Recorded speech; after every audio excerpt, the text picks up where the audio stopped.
Hello my dear students, आपका हमारे channel पर स्वागत है। डियर स्टूडेंट, आज के इस वीडियो में हम जो है 10th क्लास की जो इंग्लिश की बुक है उसकी पोइम पढ़ेंगे, अमांडा।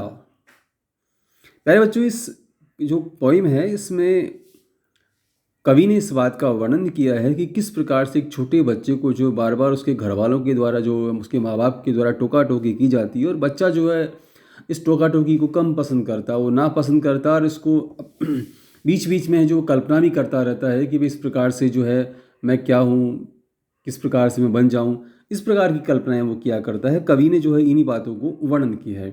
आइए आज की वीडियो को हम शुरू करते हैं। पाठ का नाम है अमांडा।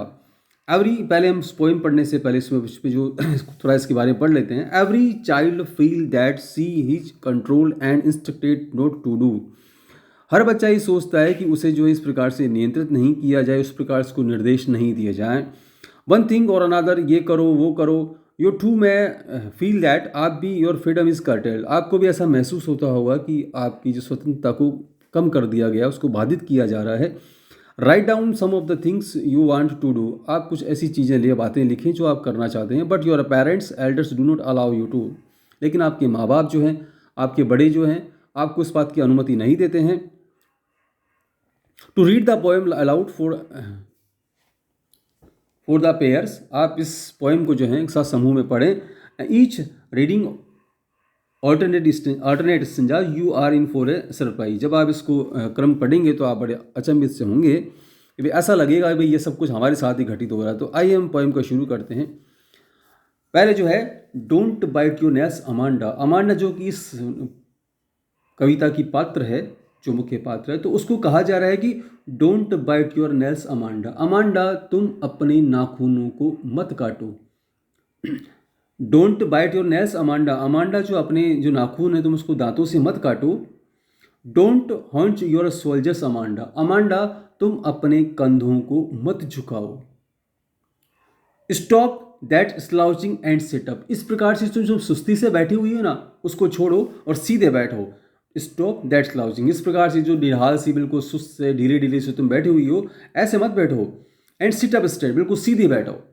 अमांडा, अमांडा, ये इसमें कवि ये बताना चाह रहा है कि बच्चों को किस प्रकार से टोका टोकी की जाती है। तो उस जैसे इसमें कहा, इसने बताया कि भाई अमांडा, बच्चे की आदत होती है कि वो जो है अपने नाखूनों को अपने दांतों से चबाना शुरू कर देते हैं। तो उसके लिए कहा जाता है भाई अमांडा, तुम दांतों को इस प्रकार से मत चबाओ, ऐसे कंधों को मत झुका करके बैठो, और तुम है जो इस प्रकार से जो सुस्ती की तरह बैठो, ऐसे मत बैठो, सीधे बैठो। ये पहला वाला।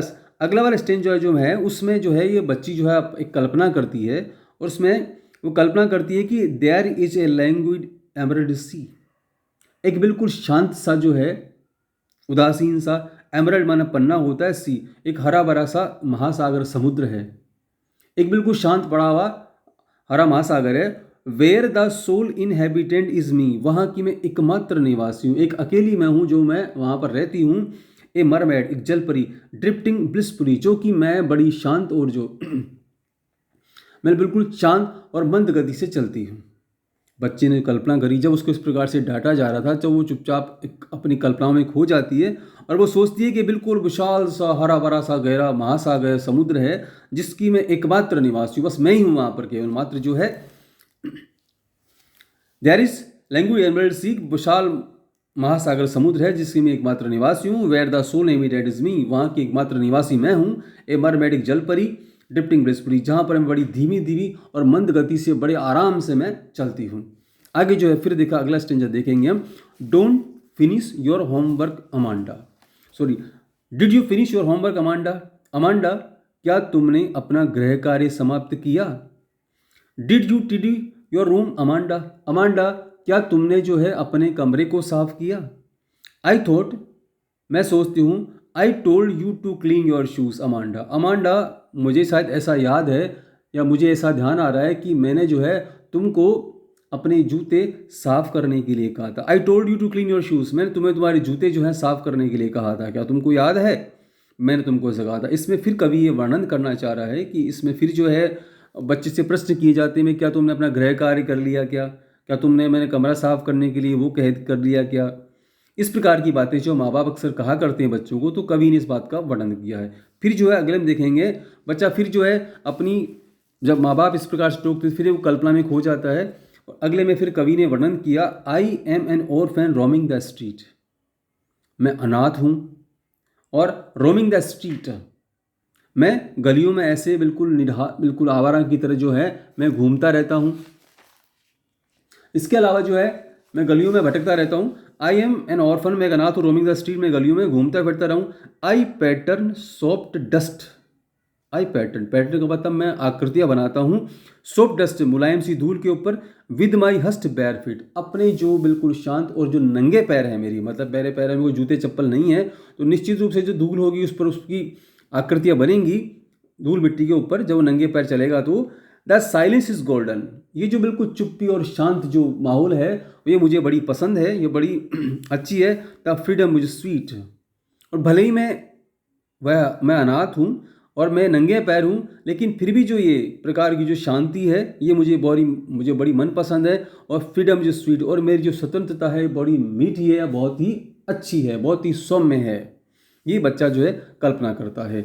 आइए आगे वाला स्टेंजा देखते हैं। इसमें जो है बच्चा फिर उसको कहा जाता है, फिर उसको टोका टोकी की जाती है माँ बाप की ओर से, don't eat that chocolate Amanda, Amanda तुम वो चॉकलेट मत खाओ। ऐसा अक्सर होता है कि माँ बाप जो है बच्चे चॉकलेट वगैरह मिठाई वगैरह खाते हैं तो माँ बाप टोकते ही हैं उसको। तो इसमें जो स्टेंजा में कवि ने वर्णन किया कि माँ बाप कहते हैं बच्चे को, don't eat that chocolate Amanda, Amanda तुम वो चॉकलेट मत खाओ। Remember you acne Amanda, Amanda क्या तुमको तुम्हारे मुँह से एक्ने मीन्स तुम्हारे से जो चेहरे पर जो फुंसियाँ हो रखी है उसके बारे में याद नहीं है क्या।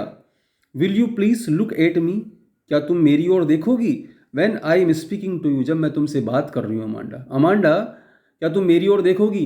एक्चुअल में कई बार क्या होता है कि बच्चा गर्दन नीचे झुका लेता है, तब उससे कहा जा रहा है कि क्या मैं तुमसे बात कर रहा हूँ ना, तो तुम मेरी ओर देखो ना। तो यही बात जो है कभी जो पेरेंट्स उस बच्चे को कह रहे हैं कि will you please look at me, क्या तुम मेरी ओर देखोगी जब मैं तुमसे बात कर रही हूँ। तो अमांडा मेरी ओर देखो, कहने का मतलब है कि अमांडा तुम मेरी ओर देखो। आइए आगे जो है हम इसको स्टेंजा को देखते हैं। फिर इस स्टेंजा में जो है बच्चा जो फिर अपनी कल्पना में खो जाता है और वो सोचता है, I were Rapunzel I have no take care. निश्चित रूप से ऐसा होता है जब बच्चों को ज़्यादा टोका टोकी की जाती है, उसको ज़्यादा कहा सुना जाता है तो बच्चे में थोड़ी लापरवाही सी आ जाया करती है। तो यही बात जो यहाँ पर लागू हो रही है, बच्चा जो है थोड़ा उसको केयरलेस हो जाता है। तो इसमें जो है नाराज़ से होकर के बाद में माँ बाप की परवाह करना बंद कर देता है या उनसे रूठ जाता है। तो यहाँ पर बच्चा जो अपनी कल्पना करता है, I are Rapunzel I will not take care, मैं किसी की परवाह नहीं करता। Life in a tower is tranquil and rare and I will certainly never let down my bright hair. बच्चा जो है अब कल्पना करता है कि मैं रपंजेल हूँ, मैं किसी की चिंता नहीं करता, मैं किसी की परवाह नहीं करता। क्यों, एक मीनार में जिंदगी शांत और दुर्लभ है।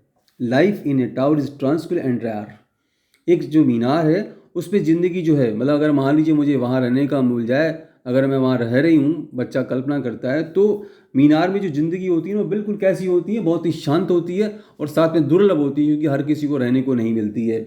और मैं तो परवाह भी नहीं करता, ऊपर सोचता I have not take care, और मैं तो किसी की परवाह भी नहीं करता।